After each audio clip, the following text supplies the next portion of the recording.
নামাজ পড়ুন, শাড়িতে নামাজ হবে, কিন্তু শরীরটাকে ভালো করে ঢাক ঢুক করে নামাজ পড়তে হবে। এখন তো অনেকে মা বোন আছে নামাজ পড়ে কেমন জানে, নিয়েছে আল্লাহু আকবার, ওহিন ঠিক আছে, বাবু বাবু কি করছে রে বাবু, তো নামাজ দাঁড়িয়ে গেছে, বলে ওখানে বস আমি নামাজটা পড়ে নি, ওই নিয়ে তো চললো বাবা আছে না। মায়েদেরকে বলো মা নামাজ এমন একটা জিনিস, নামাজ এমন একটা, নামাজ যদি পড়তে হয় তো মা ফাতেমার মতো নামাজ পড়ো, নামাজ যদি পড়তে হয় হযরত রাবিয়া বসির মতো পড়ো, নামাজ যদি পড়তে হয় মা মা খাদিজাতুল কুবরা রাদিয়াল্লাহু তাআলা আনহার মতো নামাজ পড়ো, মরার পরে জান্নাতি জোরে বলো সুবহানাল্লাহ সুবহানাল্লাহ। এই মায়েদেরকে বলি 3 নাম্বার হলো কপালে টিকলি, এবং যে সমস্ত মায়েরা ঠোঁটে লিপস্টিক লাগাচ্ছেন, ও মা জননী ঠোঁটে লিপস্টিক দিবেন না, কপালে টিকলি দিবেন না। এই কপালটা বানিয়েছে আল্লাহ পাক আল্লাহ তাআলা কিসের জন্য? সিজদা করার জন্য। আর অনেকে মাকে দেখবো ভাই এমন ভাবে লিপস্টিক দিবে রে ভাই, যদি কুরকুরি খায় তো কুরকুরির সঙ্গে লিপস্টিক ভিতরে যায়। একজন কলকাতা বাবা জালসা করে যাচ্ছি, আমার জায়গাটা তালবেলিম আছে, তো তালবেলিমকে নিয়ে আমি যাচ্ছি বাবা ট্রেনের উপরে সফর, আজ থেকে 3 বছর আগে। তো ওই ট্রেনের উপরে একজন মহিলা আছে বাবাজি, বয়স তার মনে হয় 35 বছর হবে, তো এমন ভাবে ঠোঁটে লিপস্টিক দিয়েছে, তো ট্রেনের ড্রাইভার বাবা স্টেশনে আপনার ট্রেন থামে, তো ট্রেনে একটা ঝাঁকানি হয় না, হয় না, থামলে বা ট্রেন ছাড়লে ঝাঁকানি হয়। তো বাবাজি এমন একটা ঝাঁকানি থামার সময় হয়েছে, মহিলাটা বাবাজি ঝোল রুখতে না পারে তালবিলিমের জামাতে 2টা ফুটো বসে দিয়েছে। চিন্তা করেছে যে মহিলাটা তারা কত লিপস্টিক দিয়েছে। তো বাবাজি মুসলমান মা বোন দেখে মা বোন আপনারা কেউ ঠোঁটে লিপস্টিক দিবেন না। মা আপনাদেরকে একটাই কথা বলবো, সঠিকভাবে কোরআন তেলাওয়াত করবেন। এই কোরআন তেলাওয়াত করলে পরে আপন আপন আপনার চেহারা সুন্দর হবে। তাই বলতেছে যদি পর্দা করো গো তোমাকে সুন্দর লাগবে গো, ঠিক না?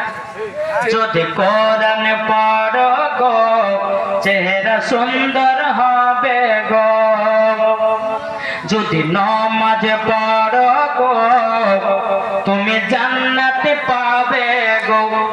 মায়েদেরকে বলো মা সঠিকভাবে পর্দা করবেন, কোরআন পড়ে নামাজ পড়বেন, দেখবেন মরার পরে জান্নাতে স্বামীর সেবা করবেন। আপনাদেরকে বলো ভাই আপনারা বিবির সেবা করবেন। শুধু বিবিকে বললে হবে না, অনেকে বিবির জ্বর হয় কিন্তু স্বামী তো বাবাজি একবার ভাতও রান্না করে দেয় না।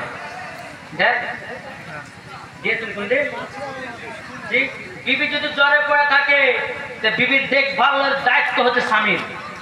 অনেকে ব্যক্তি আছে বাবাজি বিবিকে জ্বর জ্বালা হয় কিন্তু বাবাজি ওষুধ খানাও নিয়ে যায় না, এমন কাঞ্চুর বেটা কাঞ্চুর, বিবিকে মহব্বত করে না, বিবিকে ভালোবাসে না। আমার আল্লাহ পাক আল্লাহ তাআলা বলছে স্বামী স্ত্রীর মধ্যে যেই বাড়তে ভালোবাসা মহব্বত থাকবে ওই বাড়তে আল্লাহর রহমত বর্ষিত হবে। জোরে বলে সুবহানাল্লাহ। তো যাই হোক বাবাজি আমি আর বেশি লম্বা ছাড়া করবো না, শুধু 2-1 কলি নাতে রসুল বলবো, শুধু একটু টেলার দেবো। যেরকম ভোজপুরি তামিলি ইংলিশ এগুলো বলতে গেলে বাবা আরো বহু টাইম, তো বাবাজি ভোজপুরিতে যায়নি কি বলছেন? তখন চান্দা বলে তারা বলে বলে মামুদ নবীজি আইলেন ভোরে ভোর, জরালে নবীজি আইলেন ভোরে ভোর, दिल का पपीहा पी पी कर कर कोयल मचाला बोल नबी जी आइलन भोर भोर, जराले बाबाजी भोजपुरी। তারপরে বাবা আপনার আছে পাঞ্জাবি, मेरे सोरिए दिल जोड़िए मदीना बेचड़ेर बनले, मेरा पाकी देखी यार मेरी सारी, मेरा पाकी देखी यार मेरी सारी, मेरा नबी की नूर करी यारी करिए, मेरा सोरिए मदीना बेचड़ेर बनले, जरवाले। তারপর বাবা যে আসামে একটা গজল গাইছিলাম, আবার আজকে আসাম যাচ্ছে বাবা।